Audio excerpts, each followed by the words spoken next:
Bom dia, pessoal. O tema do nosso trabalho é recursos não renováveis. Então vamos para a apresentação. Bom, como muito trabalhado, né? A gente aqui vai falar um pouco dos recursos não renováveis, que é ao contrário dos recursos renováveis, né? Como a água ou o ar, né? Que a gente pode usar sem ter o problema de que não vai acabar, né? Os recursos naturais não renováveis são aqueles que não produzem mais na Terra ou que demoram muito tempo para produzir, como o petróleo, né? Que a gente mais usa do que a Terra produz. Então é algo que a gente busca bastante diminuir o consumo, como a gasolina e o diesel.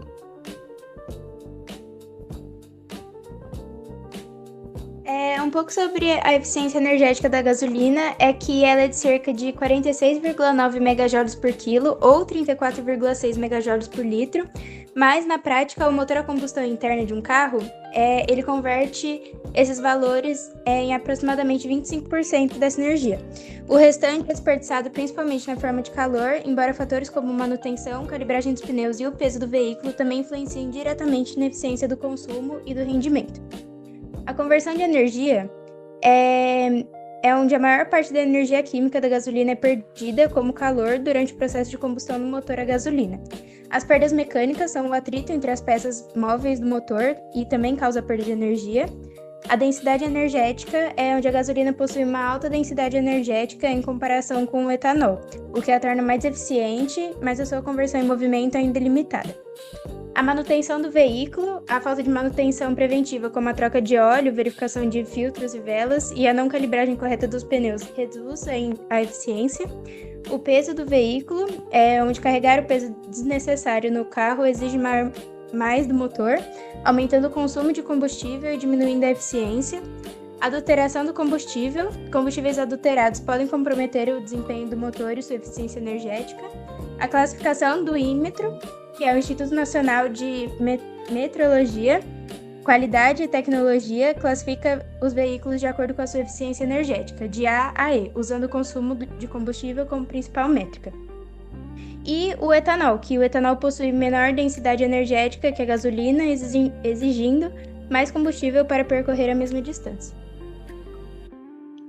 Bom, a parte da sustentabilidade da gasolina, né? A gasolina é uma mistura de hidrocarboneto que deriva do refino do petróleo. Esse componente possui alto poder calórico, que significa que libera bastante energia. Mas do ponto de vista sustentável, a gasolina é terrível, né? Como eu acabei de falar, ela vem da extração do petróleo.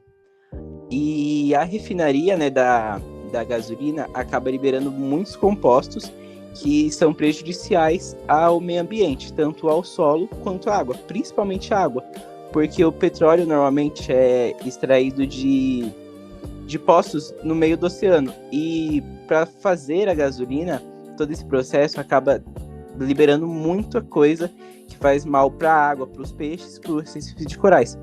Por isso, a gasolina tem sido buscado outros meios de chegar ao mesmo resultado que ela chega. Por exemplo, né, os carros hoje que já estão sendo colocados em prática, né, os carros que não utilizam a gasolina utilizam outros componentes, até como o diesel, que não faz muita diferença, mas principalmente os carros elétricos, que é uma opção muito mais sustentável para o meio ambiente, já que a gasolina degrada bastante. A gasolina é um combustível derivado do petróleo, um recurso não renovável formado pela decomposição da matéria orgânica ao longo de milhões de anos. Sua composição é uma mistura de hidrocarbonetos que, ao serem queimados, liberam energia e gases poluentes, como foi dito pelo Fernando e pela Kailane. Esse uso gera impactos ambientais significativos, como a contaminação do solo e da água, além da emissão de CO2, que intensifica o aquecimento global, que é um dos maiores problemas que nós enfrentamos atualmente. Por isso, é essencial reduzir a dependência dos combustíveis fósseis e investir em alternativas renováveis, como o etanol e o biodiesel. Alguns mecanismos e motores estão começando a usar a parte elétrica, como foi dito pelo Fernando no slide passado, que são menos poluentes e mais sustentáveis. Bom, gente, agora sobre o diesel, né, mais especificamente sobre a eficiência energética do diesel, falando do ponto de vista químico. O diesel é um combustível derivado do petróleo, composto principalmente por hidrocarbonetos de cadeia longa, com mais ou menos entre 12 carbonos e 20. Essa composição confere ao diesel uma alta densidade energética, ou seja, uma grande quantidade de energia liberada por litro queimado, cerca de mais ou menos ali 35,8 milhões de joules por litro, superior à da gasolina. Bom, falando do ponto de vista sustentável. Apesar da boa eficiência, o diesel apresenta impactos ambientais significativos. Emissão de CO2 e gases poluentes, como o NOx, né, que seria ali os óxidos de nitrogênio, e material particulado, que contribuem para o efeito estufa para problemas respiratórios. A produção e refino do petróleo demanda grande consumo energético e geram resíduos tóxicos. Bom, sintetizando tudo isso, ele tem vantagens químicas, né, que seria a alta densidade energética e bom aproveitamento nos motores. As desvantagens seria na questão da sustentabilidade, o forte impacto ambiental devido à origem fóssil e às emissões. A solução, né, para a transição, para terminar com essas poluições do diesel, seria o uso de misturas com o biodiesel, né, como o B10, o B20, e o incentivo a tecnologias mais limpas, como motores híbridos e elétricos. Agora sobre a sustentabilidade do diesel. A sustentabilidade do diesel é um tema complexo e amplamente debatido, pois envolve a relação entre sua importância econômica e seu impacto ambiental.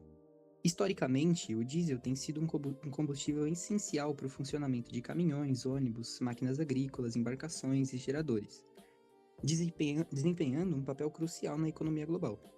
Por outro lado, há esforços crescentes para tornar o uso do diesel mais sustentável. Uma das principais iniciativas é o desenvolvimento e a adoção do biodiesel, um combustível produzido a partir de fontes renováveis como óleos vegetais e gorduras animais.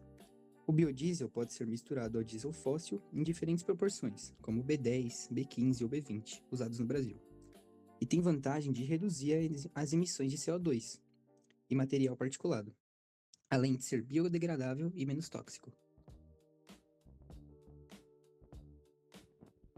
Falando agora um pouco sobre o impacto do diesel, a gente viu, como os meus amigos falaram, que ele é muito eficiente. Então a gente acaba utilizando muito nos veículos de hoje em dia. E essa queima, ela libera muitos gases poluentes, como o monóxido de carbono, o óxido de nitrogênio, enxofre e alguns outros. E esse fato contribui, logicamente, para o aquecimento global. E assim como eu falei, o diesel é um combustível mais consumido do país, porque ele é muito eficiente, sendo no total 44% de adoção no país. É isso.